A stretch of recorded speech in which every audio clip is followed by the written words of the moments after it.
వార్తల వివరాలు చూస్తే వ్యవస్థలు నిర్మాణం చేసేవాళ్లు చట్టాలను గౌరవిస్తూ న్యాయానికి లోబడి నడుచుకుంటారని ముఖ్యమంత్రి చంద్రబాబు స్పష్టం చేశారు. గొడ్డలిపాటి నేతలకు చట్టాలంటే గౌరవం లేదని సీఎం చంద్రబాబు ధ్వజమెత్తారు. వ్యవస్థలు నిర్మాణం చేద్దామనే సంకల్పంతో ఎవరైనా రాజకీయాల్లోకి వస్తారని, కానీ గొడ్డలిపాటి నేతలు అందుకు భిన్నమని సీఎం అభిప్రాయపడ్డారు. సచివాలయంలో అందుబాటులో ఉన్న నేతలతో సీఎం చంద్రబాబు నిన్న సమావేశమయ్యారు. తాజా రాజకీయ పరిణామాలపై చర్చించారు. ఈ క్రమంలో సీఎం చంద్రబాబు మాట్లాడుతూ వైఎస్ఆర్సీపీ అధినేత తీరుపై అసహనం వ్యక్తం చేశారు. సీదిరి అప్పలరాజును పరామర్శించేందుకు జగన్ జైలు బాట పడుతున్న విషయాన్ని నేతలు సీఎం దృష్టికి తీసుకువెళ్లారు. వ్యవస్థల్ని నాశనం చేయటమే లక్ష్యంగా గొడ్డలి పార్టీ నేత ఉన్నారని సీఎం ఆగ్రహం వ్యక్తం చేశారు. గొర్రెల కాపరి చనిపోతే సాక్ష్యాలు తారుమారు చేసి ఇంకొకరి జీవితాన్ని బలి చేద్దామనుకున్న వారిని పరామర్శించి సమాజానికి ఏం సందేశం ఇస్తారని చంద్రబాబు నిలదీశారు. కారు చక్రాల కింద వ్యక్తి నలిగిపోతే కనీసం ఆసుపత్రికి తీసుకెళ్దామనే మానవత్వం కూడా గొడ్డలి పార్టీ అధినేతకు లేదన్నారు. పుట్టినరోజులకు గొడ్డలతో జంతుబలులు చేసి రాక్షసానందం పొందే హింసా ప్రవృత్తి ఆ పార్టీదని పేర్కొన్నారు. నేరాల నియంత్రణకు 2014-19 మధ్య 15,000 సీసీ కెమెరాలు రాష్ట్రమంతటా ఏర్పాటు చేస్తే వైఎస్ఆర్సీపీ హయాంలో వాటిని నిర్వీర్యం చేశారని అన్నారు. కూటమి అధికారంలోకి రాగానే వాటిని పునరుద్ధరించామన్నారు.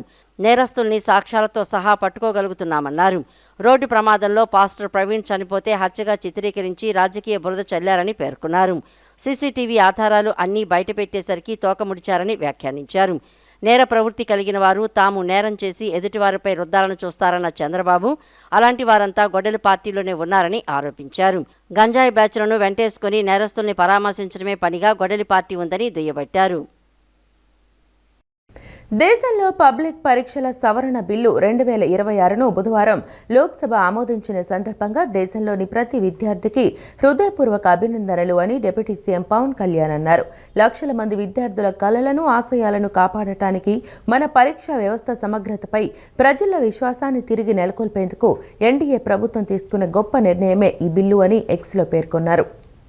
దేశంలో పబ్లిక్ పరీక్షల సవరణ బిల్లు 2026ను తీసుకురావడం పట్ల డిప్యూటీ సీఎం పవన్ కళ్యాణ్ హర్షం వ్యక్తం చేశారు. పరీక్షా వ్యవస్థలో దీర్ఘకాలిక సంస్కరణ కోసం నందన్ నీలేకని నేతృత్వంలో ఉన్నత స్థాయి టాస్క్ ఫోర్స్ ఏర్పాటు చేసిందని చెప్పారు. నీట్ ప్రశ్నాపత్రం లీకైన వెంటనే ప్రధాని నరేంద్ర మోడీ గట్టి చర్యలు తీసుకున్నారు. బాధ్యులపై చర్యలు తీసుకోవడం, ఆ పరీక్షను రద్దు చేయడంతో పాటు విద్యార్థులు 1 సంవత్సరాన్ని కోల్పోకుండా మళ్లీ వెంటనే విజయవంతంగా పరీక్ష నిర్వహించి జాప్యం లేకుండా ఫలితాలు ప్రకటించారని ఉప ముఖ్యమంత్రి పేర్కొన్నారు. ప్రభుత్వ ఉద్యోగాల భర్తీలో ఎలాంటి సమస్యలు తలెత్తకుండా పకడ్బందీగా ప్రకటనలు విడుదల చేసేందుకు చర్యలు తీసుకోవాలని అధికారులను విద్యా ఐటీ శాఖల మంత్రి నారా లోకేష్ ఆదేశించారు. వివిధ విభాగాల్లోని ఖాళీలను దృష్టిలో ఉంచుకొని పోస్టులను భర్తీ చేయాలని సూచించారు. గ్రూప్ 1లో ఇప్పటికే సూచించిన కొలువుల సంఖ్యను పెంచాల్సిన ఆవశ్యకత ఉందని మంత్రుల బృందం అభిప్రాయపడింది. మొత్తం మీద 10,060 పోస్టుల భర్తీకి చర్యలు తీసుకోవాలని లోకేష్ సూచించారు. ఉద్యోగాల కల్పనకు నారా లోకేష్ ఆధ్వర్యంలో ఏర్పాటైన మంత్రుల బృందం జాబ్ క్యాలెండర్ 2026పై నిన్న సమీక్షించింది. ఉండవల్లిలోని తన నివాసం నుంచి లోకేష్ హాజరు కాగా మిగతా మంత్రులు ఆన్లైన్ ద్వారా తమ అభిప్రాయాలు పంచుకున్నారు. ఈ సందర్భంగా వివిధ శాఖల్లో భర్తీ చేయాల్సిన పోస్టుల గురించి అధికారులు పవర్ పాయింట్ ప్రజెంటేషన్ ద్వారా వివరించారు. జాబ్ క్యాలెండర్ 2026 ప్రకటించిన 10,060 ఉద్యోగాలను 4 దశల్లో భర్తీ చేయనున్నారు. మొదటి దశ కింద విశ్వవిద్యాలయాల్లో 1,523 అధ్యాపక పోస్టుల భర్తీకి మే 15న నోటిఫికేషన్ విడుదలైన విషయం విదితమే. రెండో దశ కింద 3,168 పోస్టుల భర్తీకి ఆగస్టు 15న నోటిఫికేషన్ విడుదల చేయాలని తొలుత నిర్ణయించిన రాష్ట్రపతి ఉత్తర్వుల అమల్లో సాంకేతిక అంశాలు, ఉద్యోగ సంఘాల విజ్ఞప్తుల మేరకు ఆలస్యం కానుంది. సెప్టెంబర్ 15న నోటిఫికేషన్ను ప్రభుత్వం విడుదల చేయనుంది. జాబ్ క్యాలెండర్లో భాగంగా ఒకేసారి 3-4 దశల్లో ఉద్యోగాల భర్తీకి అక్టోబర్ 15న నోటిఫికేషన్ విడుదలకు చర్యలు తీసుకోవాలని మంత్రి లోకేష్ ఆదేశించారు. మూడో దశలో 2,388, నాలుగో దశలో 2,981 పోస్టులను భర్తీ చేయనున్నారు. సమావేశంలో మంత్రులు వంగలపూడి అనిత, పి నారాయణ, కొండపల్లి శ్రీనివాస్, కందుల దుర్గేష్, ప్రభుత్వ ప్రధాన కార్యదర్శి సాయి ప్రసాద్ తదితరులు పాల్గొన్నారు. కర్నూలులో 90 రోజుల్లో హైకోర్టు బెంచ్ ఏర్పడుతుందని మంత్రి నారా లోకేష్ ప్రకటించారు. రాష్ట్రం గాడిన పడాలంటే కూటమి మరో 3 సార్లు గెలవాలని పేర్కొన్నారు. వైసీపీ హయాంలో జరిగిన విధ్వంసం గురించి ప్రతి కార్యకర్త ప్రజలకు చెప్పాలన్నారు. డీఎస్సీపై చర్చకు రమ్మంటే రాకుండా తన చెంచాలతో జగన్ ప్రకటనలు చేయిస్తున్నారని, మేము 10వ తరగతి తప్పిన బ్యాచ్ కాదు, స్టాన్ఫోర్డ్లో చదివిన బ్యాచ్ అని అన్నారు. మళ్లీ సవాల్ చేస్తున్న జగన్, తేదీ సమయం చెప్పు, డీఎస్సీ పైన, గ్రూప్ 1 కుంభకోణం పైన, క్వార్టర్ బాటిల్ కుంభకోణం పైన చర్చిద్దామని అన్నారు. ఆదోని శివారులోని మండగిరి ప్రాంతంలో నిన్న నిర్వహించిన ఆదోని టీడీపీ నాయకులు కార్యకర్తల సమావేశంలో మంత్రి నారా లోకేష్ మాట్లాడారు. ఉమ్మడి కర్నూలు జిల్లాలో 45 రోజుల పాటు నిర్వహించిన యువగలం పాదయాత్రలో తాను ఇచ్చిన హామీలన్నీ గుర్తున్నాయని, ఎప్పటికప్పుడు హామీల పుస్తకాన్ని చూసుకుని తానిచ్చిన ప్రతి హామీ నెరవేర్చేందుకు చర్యలు చేపట్టినట్లు చెప్పారు. పరిశ్రమల శాఖ మంత్రి టీజీ భరత్ పోరాడి మరీ పరిశ్రమలను కర్నూలుకు తీసుకువస్తున్నారని, రెండో ముంబైగా ప్రసిద్ధి చెందిన ఆదోనికి పరిశ్రమలు వస్తాయని పేర్కొన్నారు. డ్రోన్ సిటీ నిర్మాణం జరుగుతోందని, టాటా సోలార్ ప్రాజెక్టుకు నేడు శంకుస్థాపన చేయనున్నామని వెల్లడించారు. కూటమి ప్రభుత్వ హయాంలో జొన్నగిరిలో బంగారం కర్మాగారం రాగా, వైఎస్ఆర్ కాంగ్రెస్ పార్టీ హయాంలో బ్రహ్మణి స్టీల్ కుంభకోణం జరిగిందన్నారు. కూటమి హయాంలో రాయలసీమలో ఉద్యాన హబ్బు రాగా, వైఎస్ఆర్ కాంగ్రెస్ పార్టీ హయాంలో రాయలసీమలో రక్తం పారిందన్నారు. రాయల్ ఎన్ఫీల్డ్ 5వ తరం యుద్ధ విమానాల తయారీ కేంద్రం తెచ్చిన ఘనత కూటమిదని గుర్తు చేశారు. నాటి విధ్వంసాన్ని ప్రజలకు వివరించాలన్నారు. రాయలసీమ రైతులకు కీలకమైన బిందు సేద్యం పరికరాలపై 90% రాయితీని ఎత్తేశారని, అన్నమయ్య ప్రాజెక్టు కొట్టుకుపోయి పలువురు ప్రాణాలు పోతే పరామర్శించలేదు, వారికి పరిహారం కూడా ఇవ్వలేదని పేర్కొన్నారు. అమర్ రాజా, జాకీ లాంటి సంస్థలను తరిమేశారని గుర్తు చేశారు. ఓడిపోయినప్పుడు అందరు బాధపడతాం, గెలిచిన తర్వాత అల్సట్ అనండి, అలకనండి, ఏముందిలే గెలిచిపోతామన్న అహంకారం అనండి, ఇవి వచ్చేస్తాయి. దానివల్ల మనం నష్టపోతాం కాదు, కార్యకర్తలు మనం నష్టపోతున్నాం. కేసులు పెట్టించుకుంటాం, కొన్ని సందర్భాల్లో మనం కొడతారు, కొన్ని సందర్భాల్లో మన ప్రాణాలు తీసేస్తారు. సో ఒక పక్కన మనం నష్టపోతున్నాం, ఇంకో పక్కన ఆంధ్ర రాష్ట్రం నష్టపోతుంది. ఈరోజు ఒక గుజరాత్ రాష్ట్రంలో అదే ప్రభుత్వం కంటిన్యూస్గా వచ్చేగల ఏ స్థాయిలో ఉందో చూడండి ఒక్కసారి. ఒరిస్సాలో మొన్నటి వరకు ఒకే ప్రభుత్వం కంటిన్యూస్గా వచ్చేగల ఒరిస్సా కూడా మనకన్నా అద్భుతంగా అభివృద్ధి చెందింది. సో మన రాష్ట్రంలో కూడా ప్రభుత్వ కొనసాగింపు అనేది చాలా చాలా అవసరం. 1,05,00,000 మంది కుటుంబం మంది, పెద్ద కుటుంబం. అది కాస్త ఇప్పుడు కొంచెం ఇంకా పెద్దగా అయింది. జనసేన పార్టీ ఉంది, భారతీయ జనతా పార్టీ కూడా ఉంది. 3 పార్టీ కలయిక మొన్న ఎన్నికల్లో ఎవ్వరు ఊహించిన విధంగా 175 స్థానాల్లో 164 స్థానాలు మనం కైవసం చేసుకుంటాం జరిగింది. ఈ ఐక్యత ఉండాలి. సమస్యలు ఉండొచ్చు, 4 గోడల మధ్యలో మాట్లాడుకుందాం, ఆ సమస్యలు పరిష్కరించుకుందాం, కానీ వదలబెట్టేది లేదు. No crossfire, no misfire, no విడాకులు. క్లారిటీగా మీ అందరూ తెలియజేస్తున్నా. ఎందుకంటే మన పార్టీ ముసుగులో జనసేన పార్టీని తిట్టేవాళ్ళు ఉంటారు, జనసేన పార్టీ ముసుగులో భారతీయ జనతా పార్టీని తిట్టేవాళ్ళు ఉంటారు, భారతీయ జనతా పార్టీ ముసుగులో మన తిట్టేవాళ్ళు ఉంటారు.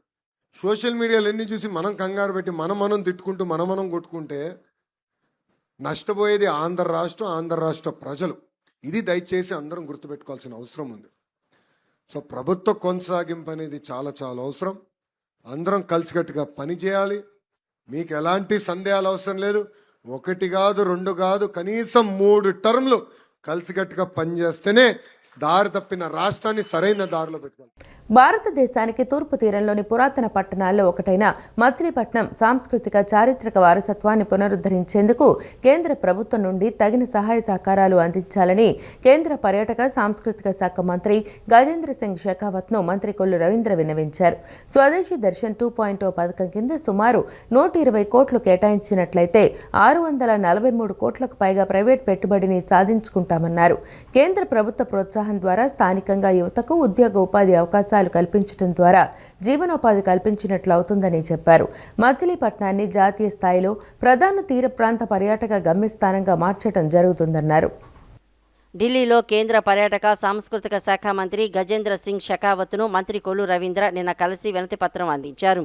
కృష్ణా జిల్లాలోని మంగినపూడి బీచ్ వద్ద ఉన్న స్వచ్ఛమైన తీర ప్రాంతం, చారిత్రక కట్టడాలు, దేవాలయాలు, హస్తకళలు మరియు ప్రశాంతమైన సహజ పరిసరాల అసాధారణ కలయికను కలిగి ఉందని చెప్పారు.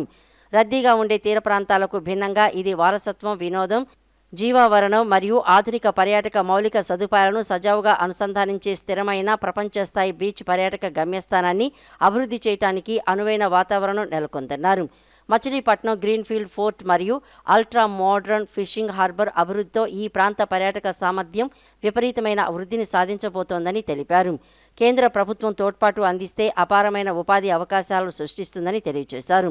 సిఆర్జెడ్ మార్గదర్శకాలకు అనుగుణంగా తయారైన కాన్సెప్చువల్ మాస్టర్ ప్లాన్ అధిక నాణ్యత, పర్యాటక మౌలిక సదుపాయాలతో శక్తివంతమైన మరియు స్థిరమైన బీచ్ ఫ్రంట్ సృష్టిస్తున్నామని, సుమారు 120.04 కోట్ల అంచనా వ్యయంతో పర్యాటక మౌలిక సదుపాయాల అభివృద్ధికి కేంద్రం మద్దతు ఇవ్వాలని విన్నవించారు.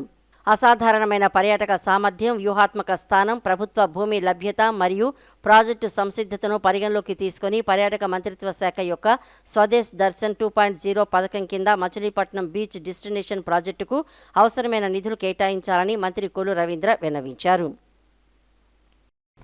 రైతుల శ్రేయస్సు కోరుకోవడమే రాజకీయ నాయకుడి లక్షణమని మంత్రి అచ్చెన్నాయుడు అన్నారు. రైతులకు ఉపయోగపడే నిర్మాణాత్మక సలహాలు ఇస్తే ఆహ్వానిస్తామని, రైతులను ప్రభుత్వం ఆదుకుంటున్న సమయంలో నెగటివ్ స్టేట్మెంట్లతో మరింత నష్టం చేయొద్దని వైసీపీ అధినేత జగన్ను ఉద్దేశించి వ్యాఖ్యలు చేశారు.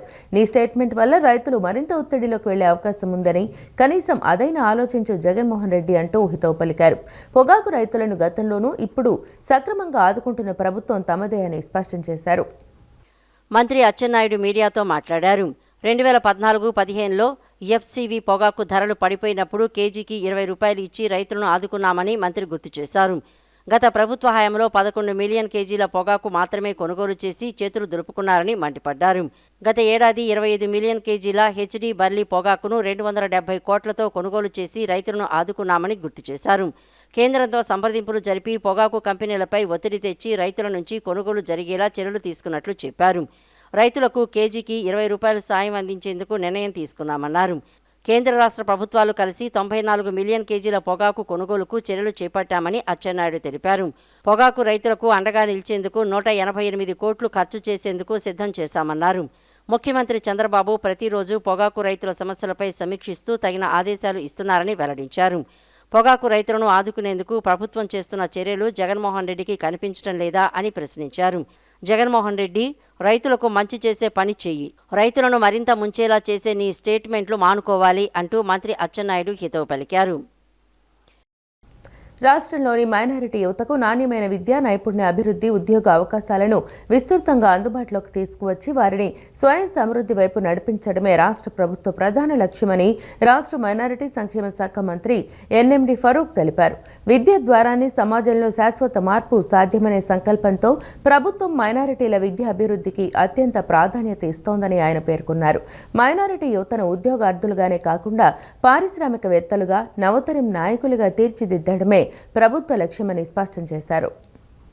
గుంటూరు జిల్లా మంగళగిరి సమీపంలోని వడ్డేశ్వరం వద్ద రాష్ట్ర మైనారిటీ సంక్షేమ శాఖ ఆధ్వర్యంలో ఏర్పాటు చేసిన centre for educational development of minorities నూతన కార్యాలయాన్ని మంత్రి ఎన్ఎండి ఫరూక్ నిన్న అధికారికంగా ప్రారంభించారు. ఈ సందర్భంగా మంత్రి ఎన్ఎండి ఫరూక్ మాట్లాడుతూ రాష్ట్ర విద్యా, ఐటీ శాఖ మంత్రి నారా లోకేష్ ఆదేశాలు, సూచనల మేరకు సిఈడిఎం ద్వారా మైనారిటీ యువత కోసం ఉచిత కోచింగ్ కార్యక్రమాలను ప్రారంభించినట్లు తెలిపారు.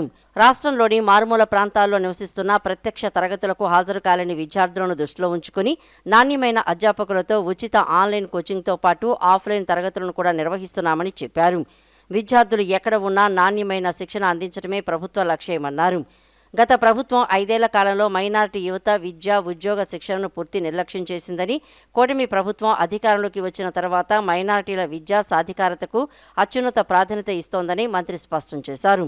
పోటీ పరీక్షలకు శిక్షణ, నైపుణ్యాభివృద్ధి, కెరీర్ మార్గదర్శకత్వం వంటి కార్యక్రమాలను విస్తృతంగా అమలు చేస్తున్నట్లు తెలిపారు. రాష్ట్రంలో మైనారిటీ జనాభా సుమారు 7.5 నుంచి 8% మాత్రమే ఉన్నప్పటికీ ఇటీవల విడుదలైన డిఎస్సి ఫలితాల్లో ఏకంగా 11.5% మంది మైనారిటీ అభ్యర్థులు ఉత్తీర్ణత సాధించడం ప్రభుత్వ చర్యలకు నిదర్శనమని మంత్రి హర్షం వ్యక్తం చేశారు. ఉద్యోగాలు సాధించిన వారిలో దాదాపు 48% మంది మైనారిటీ మహిళలు ఉండటం మహిళా విద్యా సాధికారత దిశగా రాష్ట్రం సాధిస్తున్న పురోగతిని చాటుతోందన్నారు. సిఈడిఎం ద్వారా రాష్ట్ర వ్యాప్తంగా వేలాది మంది మైనారిటీ విద్యార్థులు, నిరుద్యోగ యువత ఉన్నత విద్య, పోటీ పరీక్షలు, ఉపాధి అవకాశాలు పరంగా విశేషంగా లబ్ధి పొందనున్నారని ఆయన తెలియజేశారు. 46 సంవత్సరాలు చూస్తా ఉన్నాయి. ఎంత పేదరికం ఉందో చెప్పడానికి వీలేదు. సెల్ఫ్ ఎంప్లాయ్మెంట్ కోసం వారు మైనార్టీ ఫైనాన్స్ కార్డు ఏర్పాటు చేసి ఎంప్లాయ్మెంట్లో బాగా వాళ్ళకు ఆర్థిక పరిపుష్టి ఉంటేనే దాన్ని చదవగలుగుతారు, లేకపోతే చదవలేరు. వాళ్ళకి ఆర్థికంగా ముందుకు తీసుకోవాలని ఉద్దేశంతో ఆ రోజు ఏర్పాటు చేశాం. దాన్ని మహానుభావుడు చంద్రబాబు నాయుడు గారు వచ్చిన తర్వాత ప్రమాణం చేశారు. మరి లోకేష్ బాబు యువకుడైనా సరే ఒక మంచి ఆలోచనతో, మంచి దృక్పథంతో ఈరోజు ఈ మంచి కార్యక్రమం ఇచ్చారు. ఈరోజు సిఈడిఎం నుంచి మేము ఇక్కడి నుంచే వాళ్ళకు వర్చువల్గా ఇవ్వడం జరుగుతుంది. అందరూ కూడా అవకాశం ఇస్తాం. అందరూ కూడా చదువుకొని మీరు బాగా మీ స్వయం ఈరోజు చెప్పారు PP4 పెట్టారు. PP4లో ఎవరో దాతలు ముందుకు వచ్చి దాంట్లో కలిసి మంత్రి గారికి ధన్యవాదాలు తెలియజేస్తాను. అందులో ఈ మైనార్టీ దాదాపుగా 40 సంవత్సరాలు నా దగ్గరే ఉంది. ఇది జీవితాంతం దీని మీదనే కష్టపడతా ఉన్నా. నేను మంచి స్థాయికి తీసుకొచ్చా. 150 మందికి అవకాశం కలిగించారు. దాదాపు 4-5 వేల కోట్ల రూపాయలు వాళ్ళు ఖర్చు పెట్టడం జరుగుతుందంటే దానికి ఇంకా ప్రోత్సాహకరంగా పోండి. మీరు వక్ఫ్ బోర్డు సంపాదక, ఎందుకంటే వక్ఫ్ బోర్డు చాలా రిచ్ బోర్డు. అవకాశం మంచి ఫ్యాకల్టీ ఏర్పాటు చేసినందుకు మరి మంచి టీచర్లు ఏర్పాటు చేసి బాగా ఎడ్యుకేషన్ చెప్పి పిల్లలకు ముందు తీసుకోవాలా. మళ్ళీ అన్ని రకాలుగా మీకు చెప్పారు, అన్ని ఏ ట్రైనింగ్ ఇస్తున్నారు అన్ని నా దగ్గర ఉన్నాయి. రాజ్యసభలో దేశభక్తి వందే మాతరం విశిష్టతపై టీడీపీ ఎంపీ చింతకాయల విజయ్ ఉద్వేగభరిత ప్రసంగం చేశారు. రాజ్యసభ సమావేశాలలో భాగంగా నేషనల్ ఆనర్ అమెండ్మెంట్ బిల్లుపై విజయ్ మాట్లాడుతూ ఈ క్షణం కేవలం ఓ వ్యక్తికి సంబంధించింది కాదని ప్రజల నమ్మకానికి ప్రతీక అని అన్నారు. భారత ప్రజాస్వామ్య శక్తికి జాతీయ ఆత్మను ప్రతిబింబించే వందే మాతరం స్వరానికి ప్రతీకగా నిలిచే సందర్భమని పేర్కొన్నారు. భారతదేశం కేవలం ఒక భౌగోళిక ప్రాంతం కాదని ఇది ఒక సజీవమైన సాంస్కృతిక వారసత్వమని అభివర్ణించారు. ఇది వందన, అభివందన, అర్పణ, తర్పణ భూమి అని ఉద్ఘాటించారు. దేశంలో పారే ప్రతి నది గంగతో, ప్రతి రాయి శంకరునితో సమానమని పేర్కొన్నారు. మనం జీవించినా మరణించినా ఈ దేశం కోసమే. చివరికి మన అస్థికలు గంగాజలంలో కొట్టుకుపోతున్నప్పుడు ఎవరు చెవిపెట్టి విన్నా భారత్ మాతా కి జై, వందే మాతరం అనే శబ్దాలు వినిపిస్తాయని అన్నారు. In 1875, Mahoday, I would like to say that these words always inspire me and also remind me that Bharat is not just a nation, it is a living legacy of sacrifice. In 1875, Sri Bankim Babu coined 2 words about our motherland, Vande Mataram. In 1908, a boy of 18, Khudiram Bose, walked to the gallows and final words on his lips as the noose tightened were Vande Mataram. When Veer Savarkar ji endured the back-breaking torture of the cellular jail in Kalapani, every lash of the tyrant's whip was answered not with a cry of pain, Mahadev, but with the fearless cry of Vande Mataram. The body may have been chained, but the spirit of Bharat remained unconquered, Mahadev. When Sri Chandrasekhar Azad ji made his final stand in Alfred Park, Allahabad, choosing death over surrender, his final declaration to the universe was Vande Mataram. The great revolutionary from my hometown, Narsipatnam, in Andhra Pradesh, the land forever associated with the legendary Alluri Sita Ramaraju. Bhogapuram airport credit Chandrababu కొట్టేస్తున్నారంటూ YCP అధ్యక్షుడు Pulivendula MLA Jaganmohan Reddy మాట్లాడటం హాస్యాస్పదమని TDP MP Kalisetti Appalanaidu వ్యాఖ్యానించారు. జగన్ ప్రతిపక్ష నేతగా ఉన్నప్పుడు భోగాపురం వచ్చి ఎర్రబస్సు రాని భోగాపురానికి ఎయిర్పోర్ట్ ఎందుకన్నారని గుర్తు చేశారు. జగన్ క్రెడిట్ ఎవరు చోరీ చేయరని, ఆయన క్రెడిట్ చోరీ చేస్తే జైలుకే వెళ్తారంటూ సెటైర్ విసిరారు. జగన్ వ్యవహారం చూసి ప్రజలు నవ్వుకుంటున్నారని ఎంపీ అన్నారు. ఉత్తరాంధ్ర ప్రజలను అవమానించే విధంగా వైసీపీ అధినేత మాట్లాడారని విమర్శించారు. ఎర్రబస్సు రాని ప్రాంతానికి ఎయిర్ బస్సు ఎలా వస్తుందని అవహేళన చేశారన్నారు. భోగాపురం ఎయిర్పోర్ట్ ప్రారంభోత్సవానికి ప్రధాని నరేంద్ర మోడీ రాబోతున్నారని తెలిపారు. సీఎం చంద్రబాబు నాయుడు దేశానికి, తెలుగు ప్రజలకు ఒక ఆదర్శమని ఎంపీ కలిశెట్టి అప్పలనాయుడు కొనియాడారు.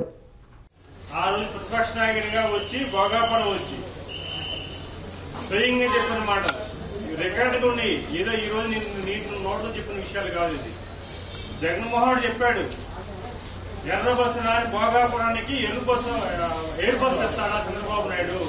ఎయిర్పోర్ట్ అవసరమా?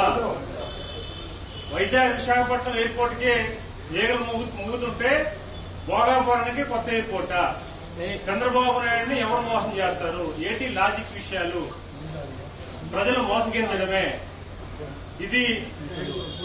రేపు కోర్టుకి వెళ్ళైనా సరే మనం ఆశిస్తాం అని మాట ఇచ్చింది జగన్మోహన్ రెడ్డి. మాట్లాడిన జగన్మోహన్ రెడ్డి ఈ రోజు భోగాపురం అంతర్జాతీయ విమానాశ్రయాన్ని గౌరవ ప్రధానమంత్రి నరేంద్ర మోదీ గారు ప్రారంభోత్సవానికి రేపు ఆగస్టు 1 వస్తుంటే దేశం, ప్రపంచం అంతా ఈ రోజు ఆంధ్రప్రదేశ్ వైపు, భోగాపురం వైపు చూస్తే అది చూసి వారలేక, ఈ రోజు ఇచ్చిన పరపతిని, గౌరవాన్ని చూసి వారలేక జగన్మోహన్ రెడ్డి రైతుల సాగునీటి అవసరాల పరిష్కారమే తన ప్రధాన లక్ష్యమని ముఖ్యమంత్రి చంద్రబాబు నాయుడు, మంత్రి నారా లోకేష్ సహకారంతో పలు కీలక ప్రాజెక్టులు ముందుకు సాగుతున్నాయని ప్రభుత్వ విప్ గన్నవరం నియోజకవర్గ ఎమ్మెల్యే యార్లగడ్డ వెంకట్రావు చెప్పారు. గన్నవరం పట్టణంలో త్వరలో అన్న క్యాంటీన్ ప్రారంభించనున్నట్లు, రామవరపాడులో మరో అన్న క్యాంటీన్ కూడా ప్రభుత్వం ఆమోదం తెలిపిందని ఎమ్మెల్యే వెల్లడించారు. కట్ట ప్రాంత ప్రజలను ద్వితీయ శ్రేణి పౌరులుగా కాకుండా అన్ని మౌలిక సదుపాయాలు కలిగిన ప్రాంతంగా తీర్చిదిద్దేందుకు రాబోయే 3 ఏళ్లలో ప్రత్యేక కార్యాచరణ అమలు చేస్తామని హామీ ఇచ్చారు. గన్నవరం నియోజకవర్గం విజయవాడ రూరల్ మండలం ప్రసాదంపాడు గ్రామంలో నిన్న సాయంత్రం నిర్వహించిన 2 ఏళ్ల నమ్మకం, అభివృద్ధి, సంక్షేమం కార్యక్రమంలో ఏపీ ప్రభుత్వ విప్ గన్నవరం ఎమ్మెల్యే యార్లగడ్డ వెంకట్రావు పాల్గొన్నారు. స్థానిక నాయకులు, కార్యకర్తలతో కలిసి ఇంటింటికి తిరుగుతూ రాష్ట్ర ప్రభుత్వం గత 2 ఏళ్లలో అమలు చేసిన సంక్షేమ, అభివృద్ధి కార్యక్రమాలతో పాటు నియోజకవర్గంలో చేపట్టిన అభివృద్ధి పనులను కరపత్రాల ద్వారా ప్రజలకు వివరించారు. అనంతరం 31 లక్షల వ్యయంతో నిర్మించిన సీసీ రోడ్డును ప్రారంభించారు. ఈ సందర్భంగా ఎమ్మెల్యే మాట్లాడుతూ 1976 నుంచి కట్ల ప్రాంతంలో నివసిస్తున్న ప్రజలకు దాదాపు 50 ఏళ్ల తర్వాత సీసీ రోడ్డు సౌకర్యం కల్పించడం ఆనందంగా ఉందన్నారు. కట్ట ప్రాంత అభివృద్ధిపై ప్రత్యేక దృష్టి సారించామని, పటేల్ నగర్లో 2.5 కోట్లతో పాటు పలు అభివృద్ధి పనులకు అనుమతులు ఇచ్చామని చెప్పారు. ప్రసాదంపాడులో ఇప్పటి వరకు 3.73 కోట్లతో సిమెంట్ రోడ్డు నిర్మించగా, ప్రసాదంపాడు కానూరు కనెక్టింగ్ రోడ్డుకు 2.52 కోట్లతో అభివృద్ధి చేసినట్లు చెప్పారు. విజయవాడ రూరల్ మండలంలోని 9 గ్రామాలు దశాబ్దాలుగా తాగునీరు, పారిశుద్ధ్య సమస్యలతో ఇబ్బందులు పడుతున్నట్లు ఎమ్మెల్యే ఆవేదన వ్యక్తం చేశారు. కొన్ని గ్రామాల్లో టీడీఎస్ స్థాయిలు అధికంగా ఉండటంతో ప్రజలు అనారోగ్య సమస్యలకు గురవుతున్నారని పేర్కొన్నారు. ఈ సమస్యలకు శాశ్వత పరిష్కారం విజయవాడ రూరల్ పరిధిలోని 9 గ్రామాలను విజయవాడ మున్సిపల్ కార్పొరేషన్లో విలీనం చేయటమేనని స్పష్టం చేశారు. ఈ అంశాన్ని ముఖ్యమంత్రి చంద్రబాబు నాయుడు దృష్టికి తీసుకువెళ్లగా సానుకూలంగా స్పందించారని, జనాభా లెక్కల ప్రక్రియ అనంతరం ఈ అంశంపై నిర్ణయం తీసుకునే అవకాశం ఉందని తెలిపారు. రాష్ట్ర ఆర్థిక పరిస్థితులు క్లిష్టంగా ఉన్నప్పటికీ గత నెల రోజుల వ్యవధిలోనే గన్నవరం నియోజకవర్గానికి 100 కోట్లకు పైగా అభివృద్ధి పనులకు నిధులు మంజూరయ్యాయని ఎమ్మెల్యే పేర్కొన్నారు. రాష్ట్ర అభివృద్ధి, ప్రజా సంక్షేమమే లక్ష్యంగా తెలుగుదేశం పార్టీ, జనసేన, బీజేపీ కూటమి కలిసి పనిచేస్తోందని ఎమ్మెల్యే యార్లగడ్డ వెంకట్రావు పేర్కొన్నారు. పిహెచ్సి సెంటర్ సిహెచ్సి గన్నవరం చెప్పి ఈ కట్టల మీద కూడా దాదాపు 27,000 మందికి ఆ 3 మండలాల్లో బ్లడ్ టెస్టులు చేసాం. పిహెచ్సి సెంటర్లో, సిహెచ్సిలో 30,000 పైన, 65,000 మంది పైన, 68,000 సుమారుగా సబ్జెక్టు కరెక్షన్ ఇంటికి వెళ్ళి బ్లడ్ టెస్టులు చేసే పరిస్థితి. రాబోయే కాలంలో గన్నవరం నియోజక అభివృద్ధి ఏజెండాగా పనిచేస్తా. 6 కాలం కష్టపడి రైతు సోదరుల కోసం నేను పనిచేస్తుంటే రేపొద్దున 35 కోట్ల నీళ్లు ముక్కేటంటే ఇటు తిప్పిటి చూపించినట్టుగా పట్టిసీమ వాటర్ విజయవాడ బ్యారేజీకి వచ్చి బ్యారేజీ నుంచి ఏలూరు కెనాల్ ద్వారా బ్యాక్ వస్తే 100-120 కిలోమీటర్లు అదే వాటర్ ఇట్లా ప్రవహిస్తున్న దానికి లింకప్ చేయడం చేతకాలేదు. కానీ యనమల రామకృష్ణ గారు 15,60,00,000 శాంక్షన్ చేసినా అది చేతకాలేదు. కానీ ఊరినే రాజకీయ విమర్శలు చేయడం ఎంతవరకు సభను ఆలోచన చేయాల్సిన అవసరం ఉంది. తెలుగుదేశం పార్టీ పొత్తులు తేలిందని చెప్పి పనికిమాలను వాగే వాళ్ళకి హిస్టరీ చదవాల్సిందిగా కోరుతున్నాం. తెలుగుదేశం పార్టీ ఎన్టీఆర్ స్థాపించినప్పటి నుంచి 1982లో స్థాపించినప్పుడు 83 ఎన్నికలకు వెళ్ళినప్పుడు సంజయ్ వికాస్ మంచితో ఎన్నికలకు వెళ్ళాడు. 85లో బీజేపీతో అన్ని మిత్రపక్షాలతో కలిసి ముఖ్యమంత్రిగా ఎన్నికలకు వెళ్ళాడు. 89లో ముఖ్యమంత్రిగా మళ్ళీ పొత్తులోనే ఎన్నికలకు వెళ్ళారు. 94లో ప్రతిపక్ష పార్టీగా ఉన్నప్పుడు పొత్తులోనే ఎన్నికలకు వెళ్ళారు. 99, 2004 ఏ ఎన్నికలైనా, 2019 ఎన్నికలు తప్ప ఏ ఎన్నికల్లో అయినా తెలుగుదేశం పార్టీ పొత్తుతోనే వెళ్ళింది. పొత్తుల వల్ల డెఫినెట్గా యాంటీ ఇన్కంబియన్స్ ఓట్లు పోతాయని ప్రభుత్వం లేనప్పుడే కాదు, అధికారంలో ఉన్నప్పుడు ఎన్టీఆర్ 85లో, 89లో, చంద్రబాబు నాయుడు గారు అధికారంలో ఉన్నప్పుడు 99లో కూడా పొత్తులతో వెళ్ళాడు. అది ప్రజాహితం కోసం, ప్రజల హితం కోసం పనిచేసి మేము కలిసి పనిచేస్తున్నాం. మా కూటమిని విచ్ఛిన్నం చేయడం వైఎస్ఆర్ కాంగ్రెస్ పార్టీ తరం కాదు. వాళ్ళు ఎన్ని ఆలోచనలు చేసినా వైసీపీ అధినేత జగన్ ప్రోద్బలంతోనే ఆ పార్టీ మాజీ ఎమ్మెల్యే మహమ్మద్ ముస్తఫా ఆగడాలు పెచ్చుమీరుతున్నాయని టీడీపీ అధికార ప్రతినిధి ఎంఎస్ బేగ్ ధ్వజమెత్తారు. ఓ ఎస్సీ వ్యాపారి కుమారుడితో పాటు మరో 2 కిడ్నాప్ చేసి వారిపై దాడికి పాల్పడ్డ ముస్తఫా కుమారుడు బషీర్పై చర్యలు తీసుకోవాలని డిమాండ్ చేశారు. మంగళగిరిలోని టీడీపీ కేంద్ర కార్యాలయంలో బుధవారం ఆయన విలేకరులతో మాట్లాడారు. హానికరమైన సబ్బులు, గుట్కాలు తయారు చేసి వైసీపీ హయాంలో ముస్తఫా కుటుంబం వ్యాపారం చేసిందని దుయ్యబట్టారు. పొగాకు వ్యాపారం పేరుతో గుంటూరులోనే ఓ మాఫియా వాళ్లు ఏర్పాటు చేశారని మండిపడ్డారు. వైఎస్ఆర్ కాంగ్రెస్ పార్టీ అధినేత జగన్మోహన్ రెడ్డి ఆయన డైరెక్షన్లోని చట్టాలను ధిక్కరిస్తూ ఉంటే అతని కింద ఉన్న వైఎస్ఆర్ కాంగ్రెస్ పార్టీ నేతలు ఎలాంటి ఘోరమైన వ్యవహారాలు నడిపిస్తున్నారనేది, ఆ అరాచకాలు, కిడ్నాపులకి దిగుతున్నారనేది ఒక ఆశ్చర్యం కలగట్లేదు. ఎందుకంటే నిన్న చూసాం, గుంటూరు మాజీ శాసనసభ్యులైనటువంటి మహమ్మద్ ముస్తఫా వారి కుమారుడిపై కిడ్నాపు, అరాచకం ఎస్సీ ఎస్టీ బెదిరింపు కేసులు అనేది అట్రాసిటీ చట్టం కింద కేసు నమోదు అత్యంత తీవ్రమైన విషయం. ఇది ఒక వ్యాపారం సంబంధించే వ్యవహారాన్ని ఒక చట్టబద్ధంగా పరిష్కరించే దిశగా వెళ్ళాల్సిన పరిస్థితి ఉంటే ఇదే పరిస్థితిని ముస్తఫా కుమారుడు అనేటువంటి వాళ్ళు ఒక వ్యాపారిని కిడ్నాప్ చేసి బెదిరించి వాళ్ళు వైసీపీ రాజకీయ సంస్కృతిని మరీ ప్రస్తావకం చేసేటట్టు తెలుస్తూ ఉంది. ఇంకా జగన్మోహన్ రెడ్డి యొక్క కల్చర్, ఈ పొలిటికల్ భయభ్రాంతులు చేసే కల్చర్ మాత్రం ఇంకా మారలేదు. రాష్ట్రంలో కూటమి ప్రభుత్వం వచ్చాక 65 ఆలయాల్లో రోజు 80,000 మందికి పైగా భక్తులకు అన్నప్రసాద వితరణ జరుగుతోందని బ్రాహ్మణ కార్పొరేషన్ మాజీ చైర్మన్ వేమూరి ఆనంద సూర్య తెలిపారు. త్వరలో మరో 59 ఆలయాల్లోనూ అన్నదాన వితరణ ప్రారంభం కానుందని వివరించారు. మంగళగిరిలోని టీడీపీ కేంద్ర కార్యాలయంలో నిన్న ఆయన విలేకరులతో మాట్లాడారు. ఈ 2 ఏళ్లలో దేవాలయాల్ని దర్శించుకునే భక్తుల సంఖ్య 70% పెరిగిందని వెల్లడించారు. గత వైసీపీ ప్రభుత్వంలో హిందువులే లక్ష్యంగా దాడులు జరిగాయని దుయ్యబట్టారు. పరిశుభ్రమైనటువంటి వాతావరణంలో కడుపు నింపే రుచికరమైనటువంటి అన్నప్రసాద వాతావరణం, అన్నదాన ప్రక్రియ జరుగుతున్నటువంటి విషయాన్ని తెలియజేస్తున్నాం. ఎందుకంటే మనం దైనందినంగా ఏ రోజు చూసినా కూడా మనం ఏం చేసినా, ఏ కార్యక్రమం చేసినా మనం అన్నం గురించి మనం చేసే కార్యక్రమాల్లో అది భగవంతుని సన్నిధిలో ఆ అన్నప్రసాదాన్ని స్వీకరించడం భక్తులు నిజంగా వారు చేసుకున్నటువంటి ఎంతో పుణ్యంగా ఈ రోజున రాష్ట్ర ప్రభుత్వం చేపడుతున్న కార్యక్రమాలని రాష్ట్ర వ్యాప్తంగా ఉన్నటువంటి భక్తులందరూ కొనియాడుతున్నటువంటి విషయం ఇక్కడ గమనార్హం. భక్తులకు పెట్టే అన్నదానంలో ఎక్కడ కూడా రాజీ పడకూడదని చెప్పి సంవత్సరానికి చంద్రబాబు నాయుడు గారు 84 కోట్ల భారీ నిధులను ఖర్చు చేస్తోంది. అయ్యా ప్రజలారా, మీరందరూ ఇక్కడ గమనించవలసినటువంటి అవసరం ఉంది. భక్తుల అన్నప్రసాద వితరణ ఆరోగ్యము శుచిగా ఉండటానికి, శుభ్రంగా ఉండటానికి, పరిసరాలు బాగుండటానికి, దేవాలయాలు అభివృద్ధి చెందుతూ ఉండటానికి కేవలం ఆ భక్తుల కోసం 84 కోట్ల భారీ నిధులను అన్నప్రసాదాన్ని ఖర్చు చేస్తున్నట్టు విషయాన్ని మరొక్కసారి తెలియజేస్తాం. ఇది మాత్రమే కాకుండా త్వరలో మరొక 59 దేవాలయాల్లో కూడా మరొక 59 దేవాలయాల్లో, ప్రధాన దేవాలయాల్లో కూడా ఈ నిత్య అన్నదాన ప్రక్రియను ప్రారంభించేందుకు పనులు వేగంగా.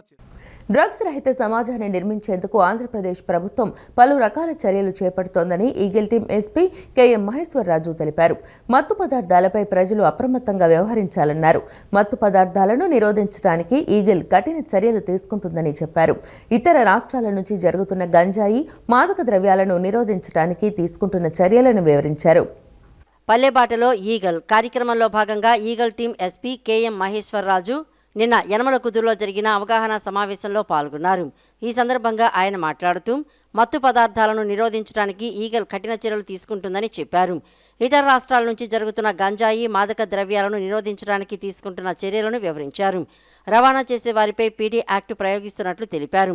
సిఐ రవీంద్ర మాట్లాడుతూ పిల్లలు, యువత ఆ మత్తుకు బానిసలు కావద్దని, మత్తు పదార్థాలు జీవితాన్ని నాశనం చేస్తాయని చెప్పారు. జీవితం అంధకార భయంగా మారుతుందని అన్నారు. మత్తు పదార్థాలు సేవిస్తూ పట్టుబడినా, అక్రమ రవాణా చేసినా, విక్రయాలు జరిపిన వారిపై కఠిన చర్యలు ఉంటాయని హెచ్చరించారు. కార్యక్రమంలో అధికారులు నాగార్జున, భవానీ, జిల్లా అధికారులు తదితరులు పాల్గొన్నారు. అవగాహన కల్పించి విద్యార్థులను డ్రగ్స్, గంజాయి బారిన పడకుండా ఉండాలని వారిని కూడా అవగాహన కల్పిస్తాం జరుగుతుంది. అదేవిధంగా స్కూలుకి దగ్గర ఒక 500 మీటర్ల పరిసరాల్లో ఉన్న స్కూళ్ళలో పొగాకు ఉత్పత్తులు అమ్మకూడదని, ఆ ఏరియాలో కోప్రా యాక్ట్లో అమలు చేసి, అదేవిధంగా సిగరెట్ గాంజాయిని పట్టుకొని కేసులు నమోదు చేయడం జరుగుతుంది. అదేవిధంగా ఆపరేషన్ ఈగల్ అనే ఒక కార్యక్రమాన్ని కూడా కండక్ట్ చేస్తూ బస్సులో కానీ, ఆటోలో కానీ, బైక్లో కానీ వచ్చే అన్ని రకాల తనిఖీలు చేసి గాంజాని కూడా పట్టుకొని నిరోధించడం జరుగుతుంది. ఒక పక్కన అవగాహన కార్యక్రమాలు కల్పిస్తూ, ఒక పక్కన ఆపరేషన్ చేస్తూ, అదేవిధంగా ఈ కొన్ని ఏరియాలో స్టాల్స్ కూడా ఏర్పాటు చేస్తూ, ఎగ్జిబిషన్ కూడా ఏర్పాటు చేస్తూ అవగాహన కల్పిస్తున్నాం. ఈ కార్యక్రమానికి పెద్ద ఎత్తున ప్రజల నుంచి స్పందన ఉంది. అదేవిధంగా ఎవరైనా కనుక మీకు గాంజా కానీ, డ్రగ్స్ కానీ ఉంటే కనుక ఈగల 1972కి సమాచారం ఇవ్వాలని కోరుతున్నాము. ఎవరైనా మత్తు పదార్థాలకు బారిన పడి ఎవరైనా డీ అడిక్షన్ సెంటర్కి వెళ్ళాలనుకుంటే మా ద్వారా ఈగల్ 1972 చేస్తే మేము తప్పకుండా వారిని కౌన్సిలింగ్ చేస్తూ డీ అడిక్షన్ సెంటర్ జాయిన్ చేస్తామని తెలియపరుచుకుంటున్నాను. భారతీయ వస్త్ర సాంప్రదాయ కళాత్మకకు ప్రతీకగా ఇండియన్ సిల్క్ గ్యాలరీ ప్రదర్శన నిలుస్తుందని విజయవాడ ఎంపీ కేశినేని శివనాథ్ సతీమణి కేశినేని జానకి లక్ష్మి అన్నారు. దేశంలోని వివిధ రాష్ట్రాలకు చెందిన వస్త్ర వ్యాపారులు తమ ఉత్పత్తులను ప్రదర్శనలు ఉంచారని చెప్పారు. పండుగల సీజన్ నేపథ్యంలో వస్త్రాలు కొనుగోలు చేసుకునేందుకు ఇది మంచి అవకాశమని, ప్రదర్శనలో అన్ని రకాల వస్త్రాలు ఉన్నాయని తెలిపారు. విజయవాడ బృందావన కాలనీలోని ఏ కన్వెన్షన్ సెంటర్లో ఏర్పాటు చేసిన ఇండియన్ సిల్క్ గ్యాలరీ ప్రదర్శనను నిన్న సాయంత్రం విజయవాడ ఎంపీ కేశినేని శివనాథ్ సతీమణి కేశినేని జానకి లక్ష్మి ప్రారంభించారు. అనంతరం ప్రదర్శనలో ఏర్పాటు చేసిన వివిధ స్టాల్స్ను పరిశీలించారు. స్టాల్స్లో ఉన్న పలు రకాల వస్త్రాలను ఆసక్తిగా తిలకించారు. ఈ సందర్భంగా జానకి లక్ష్మి మాట్లాడుతూ రాష్ట్రం నుంచి ఉప్పాడ, ధర్మవరం, తెలంగాణలోని గద్వాల్, పోచంపల్లి ఇక్కత్, పశ్చిమ బెంగాల్లోని బాలుచెరి, ఒడిశాలోని సంబల్పురి ఇక్కత్, ఉత్తరప్రదేశ్లోని వారణాసి, బెనారస్ సిల్క్ లాంటి ప్రసిద్ధ చేనేత పట్టు వస్త్రాలను ప్రదర్శనలో ఏర్పాటు చేయడం అభినందనీయమని పేర్కొన్నారు. నిర్వాహకులు శ్రీనివాసరావు మాట్లాడుతూ ప్రదర్శన ఆగస్టు 3వ తేదీ వరకు కొనసాగుతుందని వెల్లడించారు. ఈ కార్యక్రమంలో ఔత్సాహిక పారిశ్రామికవేత్త ఎం మంజుల తదితరులు పాల్గొన్నారు. చాలా ఎక్స్క్లూజివ్ సారీస్ ఉన్నాయి. సో ఇప్పుడు వచ్చే ఇది ఆషాఢ మాసము, రానున్న శ్రావణ శుక్రవారంలో వస్తాయి. తర్వాత పెళ్ళిళ్ళ సీజన్ కూడా స్టార్ట్ అయిపోద్ది, వినాయక చవితి. ఇప్పుడు వచ్చేయన్నీ పండగలే కాబట్టి ఇప్పుడు ఇంతమంది, ఇప్పుడు మన భారతదేశంలో రకరకాల రాష్ట్రాలు ఉన్నట్టే ప్రతి రాష్ట్రానికి ఒక్కొక్క వెరైటీ ఆఫ్ శారీస్ ఫేమస్ అండి. ఇప్పుడు అందరూ ఆ స్టేట్స్ నుంచి మొత్తం దేశం మొత్తం మీద అన్ని రాష్ట్రాల నుంచి వచ్చి ఇక్కడ ఎక్స్పోలో స్టాల్స్ పెట్టడం జరిగింది. మనము ఒక్కొక్క రాష్ట్రం వెళ్ళి కొనుక్కోవాలన్నా మనకి అన్నీ జరగవు, కానీ మనకి ఈ ఎగ్జిబిషన్ అయితే చాలా ఎక్స్క్లూజివ్గా ఉన్నాయండి. అందుకని మహిళలకి అసలు చీరలకి అసలు కనెక్షన్ చెప్పాల్సిందే మనము. సో మీరు మహిళలందరూ ఓపిక చేసుకుని రానున్న ఫెస్టివల్ సీజన్స్కి వచ్చి ఈ అవకాశాన్ని వినియోగించుకుని, ఈ చీరలు అయితే నాకు చాలా ఎక్స్క్లూజివ్గా అనిపించినాయి అండి. బెనారస్ చీరల్లోనే 20 స్టాల్స్ వచ్చినాయి, అన్నీ సిల్క్ మార్క్ సర్టిఫైడ్ ఉన్నాయి. సో మీరు అందరూ వచ్చి ఈ సదవకాశాన్ని వినియోగించుకోవాలని ఆశిస్తూ ధన్యవాదాలు. దాని తర్వాత మీరు ఏ ప్రోడక్ట్ కావాలని ఇక్కడ దొరుకుతుంది. చందేరి నుంచి బెనారస్ ఎక్స్క్లూజివ్ సార్, బెనారస్ ట్రెండింగ్లో ఉంది కాబట్టి 20 స్టాల్స్ ఉన్నాయి. దాని తర్వాత పొటోలో ఉంది, పైటనీ ఉన్నది, మన గద్వాల్ ఉన్నది, దాని తర్వాత చీరాల ఉప్పాడ వాళ్ళు ఉన్నారు, మన ధర్మవరంలో ఉన్నారు, బెనారస్ ఇది మన మైసూర్ క్రేప్ ఉన్నదండి. సో ఏ వెరైటీ కలకట్టా బుటీక్స్ ఉన్నారు, అన్ని వెరైటీస్ ఒకే దీంట్లో మీకు అన్నీ దొరుకుతాయి. కాబట్టి ఈ ఎక్స్పో హ్యాండ్లూమ్ ఎక్స్పోకి ఒక ఆదరణ ఉన్నదండి. సో మీరు ఏ శారీ కొనాలనుకుని ఇక్కడ దొరుకుతుంది. జ్యువెలరీ ప్లస్ లెనిన్ బెడ్షీట్లు ఉన్నాయండి, చాలా ఉన్నాయండి. Varieties exclusive cotton garment, life style garments ఉన్నాయి. అన్ని వెరైటీస్ ఒక దీంట్లో దొరుకుతాయి కాబట్టి ఈ ఎక్స్పోకి చాలా ఆదరణ ఉన్నాయి. గురు పౌర్ణమిని పురస్కరించుకొని గుంటూరు జిల్లా సీతానగరంలో శ్రీ ఆంజనేయ స్వామి ఆలయాన్ని 5,000 గారెలతో అందంగా ముస్తాబు చేశారు. భక్తులు ఆంజనేయ స్వామికి 5,000 గారెలను సమర్పించి తమ భక్తి ప్రపత్తులను చాటుకున్నారు. భక్తులు ఆంజనేయ స్వామి వారికి వినూత్న రీతిలో సమర్పించిన గారెల అలంకరణలు అందరినీ విశేషంగా ఆకట్టుకున్నాయి. గుంటూరు జిల్లా సీతానగరంలో ఘనంగా గురు పౌర్ణమి వేడుకలు నిర్వహించారు. గురు పౌర్ణమిని పురస్కరించుకుని శ్రీ ఆంజనేయ స్వామి ఆలయాన్ని 5,000 గారెలతో అందంగా ముస్తాబు చేశారు. గుంటూరు జిల్లా సీతానగరంలో గల శ్రీ ఆంజనేయ స్వామి వారి ఆలయంలో భక్తులు ఈ దివ్య అలంకరణ గావించారు.